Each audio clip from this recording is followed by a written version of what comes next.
What's going on, everybody? Dan's Midwest Angling here, and today we're going to talk about the SSV-18 from Lund. It's been officially 1 year since I bought this boat, so I'd like to go in depth with you a couple things that I like, a couple things I don't like, and maybe some things I'd do differently next time. So if you're thinking about purchasing this boat, it can help you make the right decision. The buying process was very simple. You're probably not going to find very many of these boats sitting around in dealer inventory. You're going to have to order one, which I did. The nice thing about that is you get to pick everything that you get, colors, accessories, and whatnot. The process is very simple. You just go to your authorized Lund dealer, tell them what you want, put down a deposit, and then a couple months later your boat shows up. The SSV-18 is a utility boat, which means it's more designed for doing a specific purpose than having features and comforts. The SSV line of boats is actually intended for resorts up in Canada. They have high passenger and high cargo ratings, which allows them to move gear to remote outposts. If you're looking for a boat to haul gear and camp on the shore of a remote lake, this is definitely the boat for you. I ordered my boat as a tiller, but the SSV does come with an optional single or dual console. Another option you gotta have is the forward casting deck, which is available on the 16 and 18 foot models. It transforms the bow into a very spacious place where a guy can cast. It's very stable and has plenty of room to do things like bass fishing. It also enables the boat to have some form of storage. There is a single compartment that runs between the forward bench and the bow of the boat. In addition to the casting deck, you should also order the drop-in floors.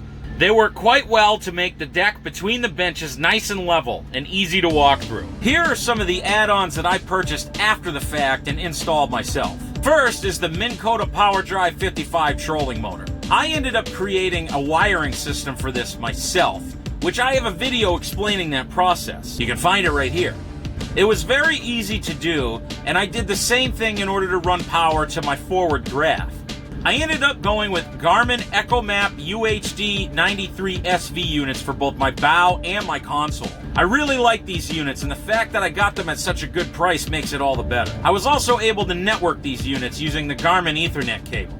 Though Lund does offer navigation lights, I chose to go a different route because I didn't like how they would have been wired. I ended up going with an Atwood portable kit, and I don't really fish enough at night for it to be that big of a deal. They work quite well. If you're somebody that only fishes at night 1 or 2 times a year, they're plenty sufficient for your rig, and you don't have to worry about wiring, fuses, and all that stuff. The Pro Mariner onboard charger is also a must. It makes it really easy because how the batteries are in the rear compartment, there's not a whole lot of room to run alligator clamps in there to charge your batteries. So I definitely recommend getting an onboard charger from the start.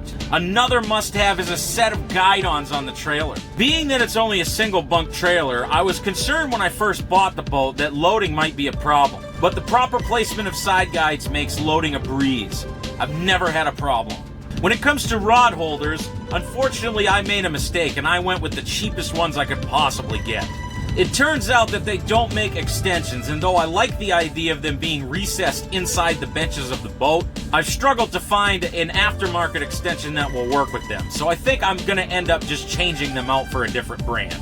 So a word of advice, when selecting rod holders, get the nice ones right away, because you're going to end up having to buy them anyway. I did have the dealer install a permanent boarding ladder on the stern of the boat as well. I haven't got a chance to use it yet, but I can tell by its construction and its mounting that it's very sturdy. Having a ladder is an important safety feature, as well as a great thing if you got kids. And then finally, probably the most important add-on that I purchased myself and installed would be the Easy Step system. I can't tell you how much easier it's made loading and unloading the boat, as well as getting into it when it's on the trailer. They might be pricey, but they're absolutely worth the money. And any boat that you purchase, I would highly recommend getting them for. It gives you something to grab onto when you're navigating from the bow of the boat to the tongue of the trailer. It makes the process that much safer and easier. I highly recommend that you purchase any brand of step system, but I found that the Easy Step system worked great for my application. I just wish the tongue of my trailer was a little longer, because when I pull the boat with my wife's SUV, I can't use the automatic lift gate or it'll hit. And that brings me to another great thing about the Lund SSV line of boats. You don't need a big powerful truck to pull them. At only about 1,500 pounds, the SSV-18 can easily be pulled by crossover SUVs or light-duty pickup trucks. The lightweight also helps your fuel efficiency when you're towing.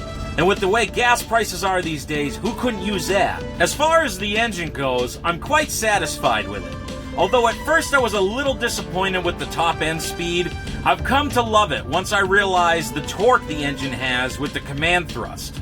No matter how many passengers I have or gear I've got loading the boat down, the boat never has an issue getting on pad. And the new advanced tiller handles are really ergonomic and comfortable. Prior to this, the biggest tiller that I had ever ran was maybe 25 horse. So I was a little anxious upgrading to the 60, not being sure how difficult it would be to control. It turns out it's easy to keep under control.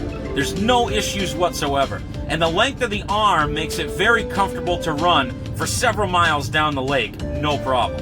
And although the ride is never going to be like my fiberglass bass boat was, it still handles very well in rough water. In fact, I haven't actually had it out in a situation where the water was too rough yet. In the hands of an experienced boater, there's no reason this boat can't take you anywhere that you need to go. So enough about the good, let's hear the cons, right? The number one con is definitely storage. There's no rod lockers. There's only one real storage compartment. So you gotta be real strategic on how you keep your gear that you store inside the boat. If I'm gonna be parking the truck in the boat for a significant amount of time, say to stop at a restaurant on the way home, I'll tend to take my rods and put them inside the truck. That way I don't have to worry about them being stolen. The flip side of the boat being light and easy to tow is that also it can get pushed around pretty easily in the wind.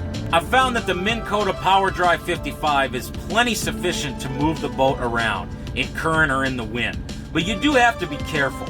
The boat's lightweight does make it easily manipulated by the wind, and you really have to pay attention sometimes. About the only thing that I would do different, as I said before, was the rod holders. I'm definitely kicking myself for not getting better sets with extensions. But at the end of the day, if that's the only thing that I gotta worry about, I'd say I did pretty good. Purchasing a brand new boat is a big decision that one should not take lightly.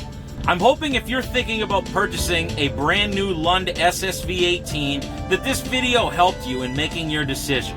And if you're looking for more to watch, all of my fishing content is done out of the Lund SSV-18 boat. So here you can watch a video fishing out of the SSV-18, and here is a video where I compare the Lund SSV-18 to another boat in the Lund line, the Angler 1650. This has been Dan's Midwest Angling. Thanks for watching. We'll see you on the next one.